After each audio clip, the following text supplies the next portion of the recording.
Chapter 2 treats of Oliver Twist's growth, education, and board. For the next 8 or 10 months, Oliver was the victim of a systematic course of treachery and deception. He was brought up by hand. The hungry and destitute situation of the infant orphan was duly reported by the workhouse authorities to the parish authorities. The parish authorities inquired with dignity of the workhouse authorities whether there was no female then domiciled in the house who was in a situation to impart to Oliver Twist the consolation and nourishment of which he stood in need. The workhouse authorities replied with humility that there was not. Upon this, the parish authorities magnanimously and humanely resolved that Oliver should be farmed, or, in other words, that he should be dispatched to a branch workhouse some 3 miles off, where 20 or 30 other juvenile offenders against the poor laws rolled about the floor all day, without the inconvenience of too much food or too much clothing, under the parental superintendence of an elderly female, who received the culprits at and for the consideration of 7 pence halfpenny per small head per week. 7 pence halfpenny's worth per week is a good round diet.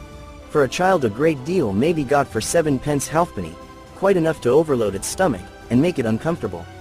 The elderly female was a woman of wisdom and experience. She knew what was good for children, and she had a very accurate perception of what was good for herself. So, she appropriated the greater part of the weekly stipend to her own use, and consigned the rising parochial generation to even a shorter allowance than was originally provided for them, thereby finding in the lowest depth a deeper still and proving herself a very great experimental philosopher.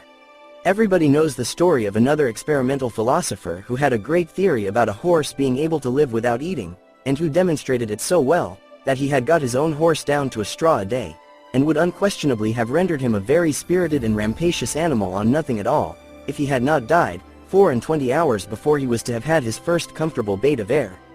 Unfortunately for the experimental philosophy of the female to whose protecting care Oliver Twist was delivered over, a similar result usually attended the operation of her system, for at the very moment when the child had contrived to exist upon the smallest possible portion of the weakest possible food, it did perversely happen in 8.5 cases out of 10, either that it sickened from want and cold, or fell into the fire from neglect, or got half smothered by accident, in any one of which cases, the miserable little being was usually summoned into another world, and there gathered to the fathers it had never known in this.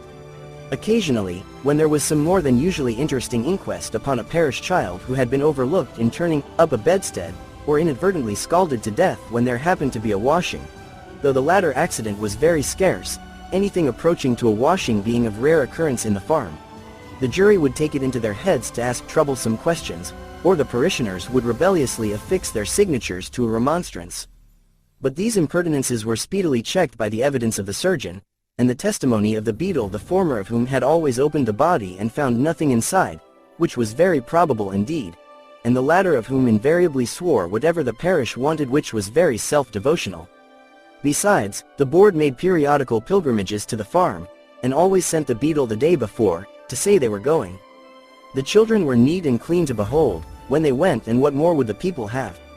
It cannot be expected that this system of farming would produce any very extraordinary or luxuriant crop. Oliver Twist's 9th birthday found him a pale thin child, somewhat diminutive in stature, and decidedly small in circumference. But nature or inheritance had implanted a good sturdy spirit in Oliver's breast. It had had plenty of room to expand, thanks to the spare diet of the establishment, and perhaps to this circumstance may be attributed his having any 9th birthday at all. Be this as it may, however, it was his 9th birthday, and he was keeping it in the coal cellar with a select party of 2 other young gentlemen, who, after participating with him in a sound thrashing, had been locked up for atrociously presuming to be hungry, when Mrs. Mann, the good lady of the house, was unexpectedly startled by the apparition of Mr. Bumble, the beadle, striving to undo the wicket of the garden gate. "Goodness gracious, is that you, Mr. Bumble, sir?" said Mrs. Mann, thrusting her head out of the window in well-affected ecstasies of joy. "Susan, take Oliver and them 2 brots upstairs, and wash 'em directly." "My heart alive, Mr. Bumble, how glad I am to see you, surely." Now, Mr. Bumble was a fat man, and a choleric, so, instead of responding to this open-hearted salutation in a kindred spirit, he gave the little wicket a tremendous shake, and then bestowed upon it a kick which could have emanated from no leg but a beadle's. "Lor, only think," said Mrs. Mann, running out, for the 3 boys had been removed by this time, "only think of that. That I should have forgotten that the gate was bolted on the inside, on account of them dear children. Walk in, sir, walk in, pray, Mr. Bumble, do, sir. Although this invitation was accompanied with a curtsy that might have softened the heart of a churchwarden, it by no means mollified the beadle. Do you think this respectful or proper conduct, Mrs. Man? Inquired Mr. Bumble, grasping his cane, to keep the parish officers awaiting at your garden gate, when they come here upon parochial business with the parochial orphans? Are you aware, Mrs. Man, that you are, as I may say, a parochial delegate, and a stipendiary? I'm sure, Mr. Bumble, that I was only a-telling one or two of the dear children as is so fond of you, that it was you a-coming, replied Mrs. Man with great humility. Mr. Bumble had a great idea of his oratorical powers and his importance. He had displayed the one, and vindicated the other. He relaxed. Well, Mrs. Man, he replied in a calmer tone, it may be as you say it may be. Lead the way in, Mrs. Man, for I come on business, and have something to say. Mrs. Man ushered the beadle into a small parlor with a brick floor, placed a seat for him, and officiously deposited his cocked hat and cane on the table before him. Mr. Bumble wiped from his forehead the perspiration which his walk had engendered, glanced complacently at the cocked hat, and smiled. Yes, he smiled. Beadles are but men, and Mr. Bumble smiled. Now don't you be offended at what I'm a-going to say, observed Mrs. Man, with captivating sweetness. You've had a long walk, you know, or I wouldn't mention it. Now, will you take a little drop of something, Mr. Bumble? Not a drop, nor a drop, said Mr. Bumble, waving his right hand in a dignified, but placid manner. I think you will, said Mrs. Man, who had noticed the tone of the refusal, and the gesture that had accompanied it. Just a little drop, with a little cold water, and a lump of sugar. Mr. Bumble coughed. Now, just a little drop, said Mrs. Man persuasively. What is it? Inquired the beadle. Why, it's what I'm obliged to keep a little of in the house, to put into the blessed infant's daffy, when they ain't well, Mr. Bumble, replied Mrs. Man as she opened a corner cupboard, and took down a bottle and glass. It's gin. I'll not deceive you, Mr. B. It's gin. Do you give the children daffy, Mrs. Man? Inquired Bumble, following with his eyes the interesting process of mixing. Ah, bless him, that I do, dear as it is, replied the nurse. I couldn't see him suffer before my very eyes, you know, sir. No, said Mr. Bumble approvingly, no, you could not. You are a humane woman, Mrs. Man. Here she set down the glass. I shall take early opportunity of mentioning it to the board, Mrs. Man. He drew it towards him. You feel as a mother, Mrs. Man. He stirred the gin and water. I drink your health with cheerfulness, Mrs. Man, and he swallowed half of it. And now about business, said the beadle, taking out a leathern pocketbook. The child that was half-baptized Oliver Twist, is 9-year-old today. Bless him, interposed Mrs. Man, inflaming her left eye with the corner of her apron. And notwithstanding a offered reward of £10, which was afterwards increased to £20. Notwithstanding the most superlative, and, I may say, supernatural exertions on the part of this parish, said Bumble, we have never been able to discover who is his father, or what was his mother's settlement, name, or condition. Mrs. Man raised her hands in astonishment, but added, after a moment's reflection, how comes he to have any name at all, then? The beadle drew himself up with great pride, and said, I invented it. You, Mr. Bumble. I, Mrs. Man. We name our fondlings in alphabetical order. The last was A.S. Swubble, I named him. This was A.T. Twist, I named him. The next one comes will be Onwin, and the next Vilkins. I have got names ready-made to the end of the alphabet, and all the way through it again, when we come to Z. Why, you're quite a literary character, sir, said Mrs. Man. Well, said the beadle, evidently gratified with the compliment, perhaps I may be. Perhaps I may be, Mrs. Man. He finished the gin and water, and added, Oliver being now too old to remain here, the board have determined to have him back into the house. I have come out myself to take him there. So let me see him at once. I'll fetch him directly, said Mrs. Man, leaving the room for that purpose. Oliver, having had by this time as much of the outer coat of dirt which encrusted his face and hands, removed, as could be scrubbed off in one washing, was led into the room by his benevolent protectress. "Make a bow to the gentleman, Oliver," said Mrs. Mann. Oliver made a bow, which was divided between the beetle on the chair and the cocked hat on the table. "Will you go along with me, Oliver?" said Mr. Bumble, in a majestic voice. Oliver was about to say that he would go along with anybody with great readiness, when, glancing upward, he caught sight of Mrs. Mann, who had got behind the beetle's chair, and was shaking her fist at him with a furious countenance. He took the hint at once, for the fist had been too often impressed upon his body not to be deeply impressed upon his recollection. "Will she go with me?" inquired poor Oliver. "No, she can't," replied Mr. Bumble, "but she'll come and see you sometimes." This was no very great consolation to the child. Young as he was, however, he had sense enough to make a feint of feeling great regret at going away. It was no very difficult matter for the boy to call tears into his eyes. Hunger and recent ill usage are great assistants if you want to cry, and Oliver cried very naturally indeed.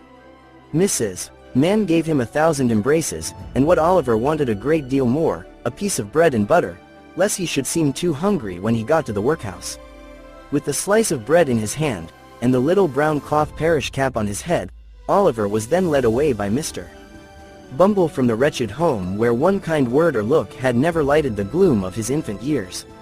And yet he burst into an agony of childish grief, as the cottage gate closed after him.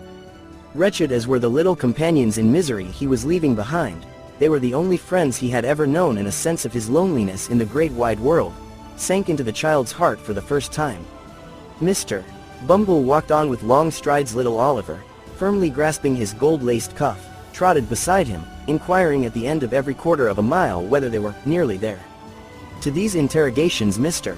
Bumble returned very brief and snappish replies, for the temporary blandness which gin and water awakens in some bosoms had by this time evaporated, and he was once again a beetle. Oliver had not been within the walls of the workhouse a quarter of an hour, and had scarcely completed the demolition of a second slice of bread, when Mr. Bumble, who had handed him over to the care of an old woman, returned and, telling him it was a board night, informed him that the board had said he was to appear before it forthwith. Not having a very clearly defined notion of what a live board was, Oliver was rather astounded by this intelligence, and was not quite certain whether he ought to laugh or cry. He had no time to think about the matter, however, for Mr. Bumble gave him a tap on the head, with his cane, to wake him up, and another on the back to make him lively, and bidding him to follow, conducted him into a large whitewashed room, where 8 or 10 fat gentlemen were sitting round a table. At the top of the table, seated in an armchair rather higher than the rest, was a particularly fat gentleman with a very round, red face. "Bow to the board," said Bumble. Oliver brushed away 2 or 3 tears that were lingering in his eyes, and seeing no board but the table, fortunately bowed to that. "What's your name, boy?" said the gentleman in the high chair. Oliver was frightened at the sight of so many gentlemen, which made him tremble, and the beetle gave him another tap behind, which made him cry. These two causes made him answer in a very low and hesitating voice, whereupon a gentleman in a white waistcoat said he was a fool. Which was a capital way of raising his spirits, and putting him quite at his ease. "Boy," said the gentleman in the high chair, "listen to me. You know you're an orphan, I suppose?" "What's that, sir?" inquired poor Oliver. "The boy is a fool, I thought he was," said the gentleman in the white waistcoat. "Hush," said the gentleman who had spoken first. "You know you've got no father or mother, and that you were brought up by the parish, don't you?" "Yes, sir," replied Oliver, weeping bitterly. "What are you crying for?" inquired the gentleman in the white waistcoat. And to be sure it was very extraordinary. What could the boy be crying for? "I hope you say your prayers every night," said another gentleman in a gruff voice, "and pray for the people who feed you, and take care of you, like a Christian." "Yes, sir," stammered the boy. The gentleman who spoke last was unconsciously right. It would have been very like a Christian, and a marvelously good Christian too, if Oliver had prayed for the people who fed and took care of him. But he hadn't, because nobody had taught him. "Well, you have come here to be educated, and taught a useful trade," said the red-faced gentleman in the high chair. "So you'll begin to pick oakum tomorrow morning at 6 o'clock, added the surly one in the white waistcoat. For the combination of both these blessings in the one simple process of picking oakum, Oliver bowed low by the direction of the beetle, and was then hurried away to a large ward where, on a rough, hard bed, he sobbed himself to sleep. What a novel illustration of the tender laws of England! They let the paupers go to sleep. Poor Oliver! He little thought, as he lay sleeping in happy unconsciousness of all around him, that the board had that very day arrived at a decision which would exercise the most material influence over all his future fortunes. But they had, and this was it. The members of this board were very sage, deep, philosophical men, and when they came to turn their attention to the workhouse, they found out at once, what ordinary folks would never have discovered: the poor people liked it. It was a regular place of public entertainment for the poorer classes, a tavern where there was nothing to pay, a public breakfast, dinner, tea, and supper all the year round, a brick-and-mortar Elysium, where it was all play and no work. "Oh ho," said the board, looking very knowing, "we are the fellows to set this to rights, we'll stop it all, in no time." So, they established the rule, that all poor people should have the alternative, for they would compel nobody, not they, of being starved by a gradual process in the house, or by a quick one out of it.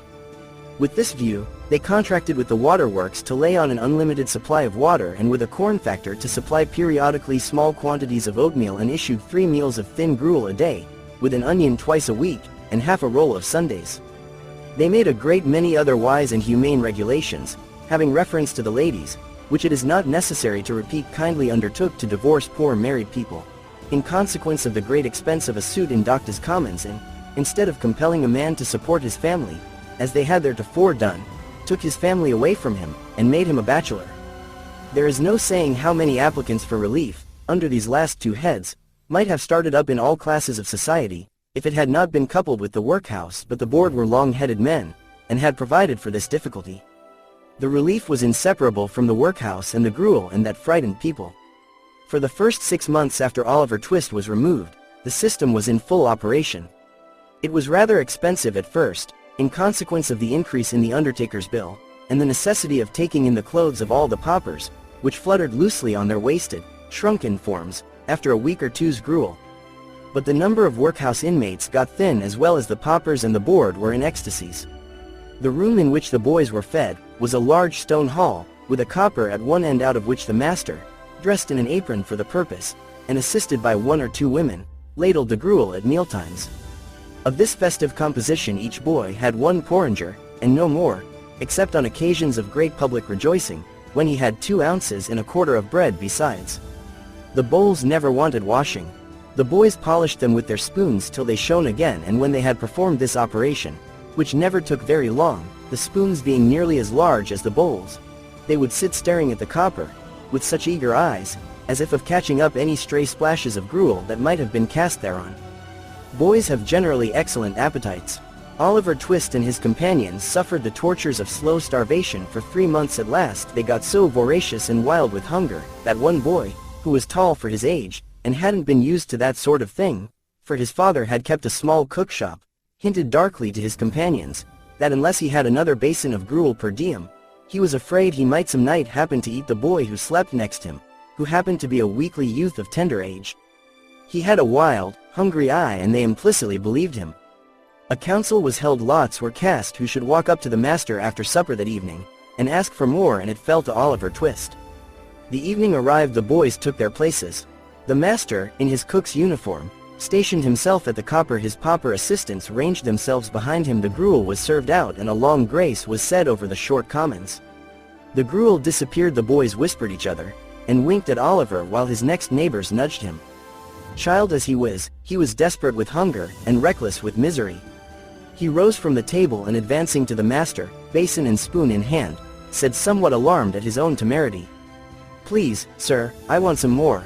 The master was a fat, healthy man, but he turned very pale. He gazed in stupefied astonishment on the small rebel for some seconds, and then clung for support to the copper. The assistants were paralyzed with wonder, the boys with fear. "What?" said the master at length, in a faint voice. "Please, sir," replied Oliver, "I want some more." The master aimed a blow at Oliver's head with the ladle, pinioned him in his arm, and shrieked aloud for the beetle. The board were sitting in solemn conclave, when Mr. Bumble rushed into the room in great excitement, and addressing the gentleman in the high chair, said, "Mr. Limbkins, I beg your pardon, sir. Oliver Twist has asked for more." There was a general start. Horror was depicted on every countenance.